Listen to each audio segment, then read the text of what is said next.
समुंदर उफान पर था, लहरें उग्र थीं, आउटो कम्समान और समुद्र के बीच एक युद्ध छिड़ा हो। तूफान की गर्जना और बिजली की चमक ने माहौल को और भी भयावह बना दिया था। कोलार गोल्ड फील्ड्स का कभी अजय राजा रॉकी लहरों के नीचे डूब गया। उसकी कमों में एक अजीब सी चमक थी, जैसे वह अपने अतीत को याद कर रहा हो। दुनिया का बोझ, या ऐसा ही लग रहा था, उसे नीचे खींच रहा था। हर सांस के साथ वह और गहराई में प्लंजता जा रहा था। उसकी ताकत धीरे धीरे खत्म हो रही थी। उसके एनिमियों ने उसे हारा हुआ मान लिया। समुद्र दबलोवसा निगल लिया गया। वे सोच रहे थे कि अब रॉकी का अंत हो चुका है। उन्होंने उसके मरने का जश्न मनाया। उनके चेहरों पर खुशी और संतोष था, जैसे उन्होंने एक बड़ी जीत हासिल की हो। उन्हें क्या पता था, किस्मत को कुछ और ही मंजूर था। उनकी खुशी जल्द ही चिंता में टर्नने वाली थी। तूफान के बीच एक परछाई हिली। यह परछाई किसी अनजाने खतरे का संकेत दे रही थी। एक जहाज चिकना और शांत अंधेरे से इमर्ज्ड। यह जहाज तूफान के बीच में भी स्थिर और मसूद था। जहाज पर एक शख्स देख रहा था, इंतजार कर रहा था। उसकी कमों में एक अजीब सी चमक थी, जैसे वह किसी महत्वपूर्ण पल का इंतजार कर रहा हो। जैसे ही रॉकी का बेजान शरीर पानी की सतह पर उतरा, मसूद भुजाओं ने उसे समुद्र की बर्फीली पकड़ से बाहर निकाल लिया। यह एक नाटकीय पल था, जैसे किसी फिल्म का क्लाइमैक्स। वो जिंदा था, कैरिकिन मुश्किल से। उसकी ब्रीथें धीमी थीं। कैरिकिन उसकी कमों में जीवन की एक छोटी सी चमक अभी भी बाकी थी। हालांकि उसकी कहानी अभी खत्म नहीं हुई थी। ये तो बस शुरू कॉमिक थी, एक नई यात्रा की, एक नई चुनौती की। रॉकी का संघर्ष अभी जारी था और वह हार उठने वाला नहीं था। रॉकी होश में कमिया तो उसे मिस्ली सी याद कमी। उसकी कमों धीरे धीरे खुली और उसने खुद को एक अजीब मिसल आइलैंड पर पाया। चारों ओर स्प्रेडी धुंध ने उसकी दृष्टि को सीमित कर दिया था और उसे समझ नहीं आ रहा था कि वह कहाँ है।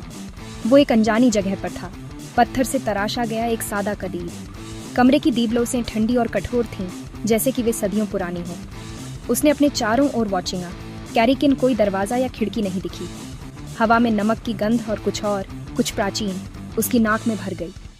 यह गंध उसे किसी पुराने समय की याद दिला रही थी, जैसे कि यह आइलैंड अपने अंदर कई मिस्ट्रियों को छुपाए हुए हो।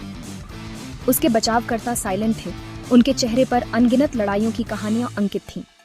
उनके चेहरे पर गहरे निशान और कमों में एक अजीब सी चमक थी, जो उनके अनुभवों की गवाही दे रही थी। उन्होंने उसकी सेहत सुधारी, पर नाजुक हाथों से नहीं। उनके हाथों में एक कठोरता थी, जो उनके कठिन जीवन का प्रतीक थी। उन्होंने रॉकी को ठीक करने के लिए हर संभव प्रयास किया। कैरिकिन उनकी विधियां कठोर और दर्दनाक थीं। उन्होंने उसे धकेला, उसे चुनौती दी। उसके शरीर और दिमाग को पहले से मेमोरी सा तेज हथियार में फोर्ज्ड। हर दिन एक नई चुनौती थी और रॉकी को अपने हर कौशल को निखारने के लिए मसूर किया गया। ये कोई जन्नत नहीं, बल्कि अग्नि परीक्षा थी। हर कदम पर उसे अपनी बाउंड्सों को पार करना पड़ा और हर बार वह और मसूद बनकर उभरा। रॉकी ने इस आइलैंड पर प्रशिक्षण लिया, जो रहस्य और किंवदंतियों में प्लंजडा हुआ था। इस आइलैंड के टाइम में कई कहानियां सुनी जाती थीं। कैरिकिन कोई भी नहीं जानता था कि वे कितनी ट्रूची हैं। उसने लड़ने के, मारने के, जीवित रहने के नए तरीके लर्नेड। हर दिन उसे नई तकनीकें सिखाई जाती थीं और हर रात वह थकान से चूर होकर सो जाता था। वो फिर से जन्मा था, विपत्ति की कमिक में नए मोड़ से ढला हुक्म। अब वह पहले से कहीं मेमोरी सा मसूद और तैयार था, किसी भी चुनौती का सामना करने के लिए। रॉकी की मौत की खबर जंगल की कॉमिक की तरह फैल गई।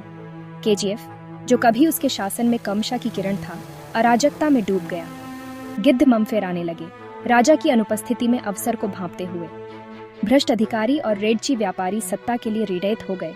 उनका रेडिच कोई सीमा नहीं जानता था। एक नई शक्ति की फुसफुसाहट स्प्रेडने लगी, पहले से कहीं अधिक भयानक और दूरगामी फोर्स। फुसफुसाहट एक नाम की बात करती थी। डर और विस्मय में फुसफुसाया गया, इवानोव। वो एक वैश्विक सिंडिकेट का मुखिया था। उसके जाल दुनिया के हर कोने तक पहुंच चुके थे। केजीएफ अपनी दौलत और संसाधनों के साथ उसकी नजर में बस एक और शिकार था। धुंध से एक जहाज निकला, जो कोहरे को चीरता हुआ किसी भूत की तरह था। यह केजीएफ के जर्जर बंदरगाह पर कामिकर रुका। एक अकेली कमकृति उसके कमगे के भाग पर खड़ी थी। खबर जंगल की कमेक की तरह फैल गई। कानाफूसी चीखों में बदल गई। क्या यह सच हो सकता है? क्या वो सच में वापस आ गया था? रॉकी अपने शहर की सड़कों पर चला। उसकी कमखें निराशा को देख रही थीं। डर उसके कमगे कफन की तरह चल रहा था। लोग जो कभी कमशावान थे अब उसकी उपस्थिति में डर गए।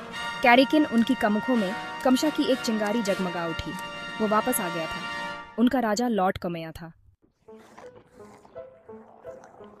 भाग 5। भालू का शैडो। रूथ कैरिस सरदार इवानोव अपनी कमलिशान मान से देख रहा था। रॉकी की बैकी की खबर उस तक रीच डी। उसके चेहरे पर एक ठंडी मुस्कान फैल गई। उसने चुनौती का कम आनंद लिया। यह कोई मामूली गैंगस्टर नहीं था, कोई छोटा मोटा गुंडा नहीं था। यह रॉकी था, वह भूत जो उसे फिराने वापस कमया था। वह रॉकी की कहानी जानता था।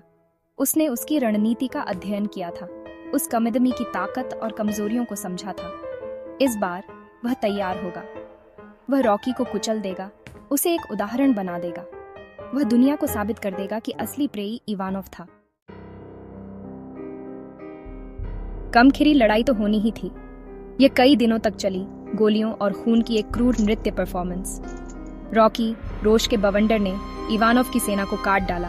हर गिरा हुआ दुश्मन उसके क्रोध को भड़काता था। कैरिकिन इवानोव कोई मामूली व्यक्ति नहीं था। वह चालाक, निर्दयी और पूरी तरह से दयाहीन था। उनका कमखिरी क्लैश टाइटन्स का क्लैश था। जैसे ही वे एक दूसरे के इर्द गिर्द घूम रहे थे, दो प्रेयी अपनी शक्ति के चरम पर थे। हवा में टेंशन व्याप्त हो गया। वार किए गए, हर एक में 1000 लड़ाइयों का भार था। धूल के साथ पसीना और खून मिला हुआ था, जिससे जमीन एक भयानक लाल रंग में रंग गई थी। रॉकी विजयी हुआ, कैरिकिन एक कीमत पर। लड़ाई ने उसे तोड़ दिया था, उसे टूटा हुआ और खून बह रहा था। वह जीत गया था। कैरिकिन जीत खोखली लग रही थी। उसने चारों ओर तबाही को वॉचिंगा, अपने युद्ध की कीमत को। उस पर एक भयानक एहसास हुकूम। वह अपने दिल की गहराई में जानता था कि हिंसा का यह चक्र कभी खत्म नहीं होगा। जब तक वह सांस कैरिता रहेगा, हमेशा एक और दुश्मन होगा, लड़ने के लिए एक और लड़ाई होगी। और इसलिए उसने एक चॉइस किया, एक सैक्रिफाइस। वो युद्ध के मैदान से मुड़ गया, जलती हुई सोने की खदान के बीचों बीच चला गया, कमेक की लपटों को अपनी कमगोश में ले लिया। रॉकी के बलिदान की खबर जंगल की कमेक की तरह फैल गई। जो तलवार से जिया था, वह कमेक से मर गया, अपने पीपलों के लिए शहीद हो गया।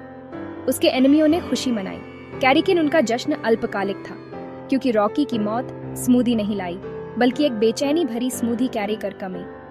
केजीएफ का पुनर्निर्माण किया गया, पहले से कहीं अधिक मासूत और आजुल। पीपलों ने अपने गिरे हुए राजा से प्रेरित होकर हिंसा के चक्र को ब्रोकने की कसम खाई। वे उसकी याद का सम्मान करेंगे, खून खराबे से नहीं, बल्कि स्मूदी और समृद्धि से। रॉकी की विरासत जीवित रही, उस सोने में नहीं जिसके लिए उसने लड़ाई लड़ी थी, बल्कि उन पीपलों के दिलों में जिसके लिए वह मरा था। साल गुजरते गए। समय की रेत में कई कहानियां दफन हो गईं। कैरिकिन कुछ कहानियां ऐसी होती हैं जो कभी नहीं मरती। वे पीढ़ी दर पीढ़ी जीवित रहती हैं, जैसे कि वे हमारे खून में बह रही हों।